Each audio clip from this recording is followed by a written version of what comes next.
இன்றைய சிந்தனை. பொதுவாகவே இயல்பாகவே ஒரு இல்லத்திலே நாங்கள் ஒரு வீட்டு தலைவனாக இருக்கின்றவர்களும் சரி, இல்லை அந்த இல்லத்திலே ஒரு விடயத்தை செய்கின்றவர்களாலும் சரி, தொழில் விஷயத்திலேயும் ஒரு விடயத்தை செய்கின்றவரும் சரி, தன்னுடைய போக்கு சரியான போக்காகத்தான் இருக்கின்றது என்ற ஒரே நிலைப்பாட்டிலே சென்று கொண்டிருந்தார் என்றால் அது அவருக்கு பிரச்சனைக்குரியது. எல்லா விடயங்களையும் அலசி ஆராய்கின்ற தன்மைகளை நாங்கள் முதலில் எடுக்க வேண்டும்.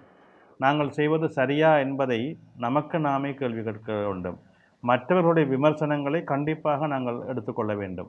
அது எங்களை தாக்குகின்ற விமர்சனமாக இருந்தாலும் சரி, எங்களுக்கு நல்லதை கூறி வாழ்த்துகின்ற விமர்சனமாக இருந்தாலும் சரி, ரெண்டையும் நாங்கள் ஒரே சீராக ஏற்றுக்கொள்ள வேண்டும். ஏனென்றால் ஒருவருடைய விமர்சனம் எங்களுக்கு கோபத்தை ஏற்படுத்தினாலும் அதிலேயும் ஒரு நியாயபூர்வமான கருத்து இருந்தால் அந்த கருத்தை ஏற்றுக்கொள்ளக்கூடிய மனப்பக்குவத்தை நாங்கள் கொள்ள வேண்டும். அப்படி கொண்டு வந்தால்தான் எங்களுடைய சிறப்பும் மேன்மையும் நன்மையும் எங்களுக்கு மேன்மையை தரும். அதனுடைய அனுகூலங்கள் எங்களுக்கு பெரும் வெற்றிகளை தரும். அந்த வெற்றியின் மூலமாக அது எங்களுக்கு நல்ல அனுகூலங்களை கொடுக்கும். எனவே அந்த எண்ணம் என்பது சீரானதாக இருக்க வேண்டும்.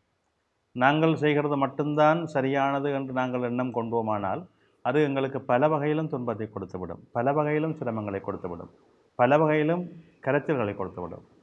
மற்றவர்களுடைய செயல்பாடுகள் அவர்கள் ஏன் இப்படி செய்கின்றார்கள் என்பதை சற்று ஆராய்ந்து பார்க்க வேண்டும். அதன் மூலமாக எங்களுக்கு நன்மைகள் கிடைக்கின்றனவா, அனுகூலங்கள் கிடைக்கின்றனவா என்பதையும் நாங்கள் சிந்தித்து பார்க்க வேண்டும். அந்த சிந்தனை நமக்கு நல்ல மேன்மையை கொடுத்துவிடும், நல்ல அனுகூலத்தை கொடுத்துவிடும். எங்களுடைய ஒவ்வொரு செயல்பாட்டிலும் அது நமக்கு வெற்றிகளை கொடுத்து கொண்டிருக்கும். எனவே இந்த விடயங்களை ஆய்வு செய்வதும் ஆராய்ந்து செயல்படுவதும் ஒரு மனிதனுக்கு மிக முக்கியமானது.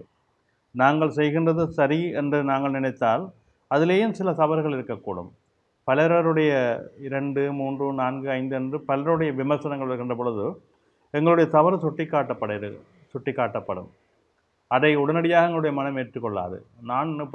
நான் செய்தது சரிதானே என்று எண்ணுகின்ற எண்ணம் கூட எங்களுக்குள்ளே இருக்கும். இல்லை, எப்பொழுதுமே விமர்சனங்களை மனப்பூர்வமாக ஏற்றுக்கொண்டு நாங்கள் அதை ஆராய்ந்து பார்க்க வேண்டும். இவர் சொன்னது சரியா, இது நமக்கு ஏற்புடையதா, நான் செய்திருக்க தவறா என்று பல விடயங்களை நாங்கள் சிந்தித்து பார்க்க வேண்டும்.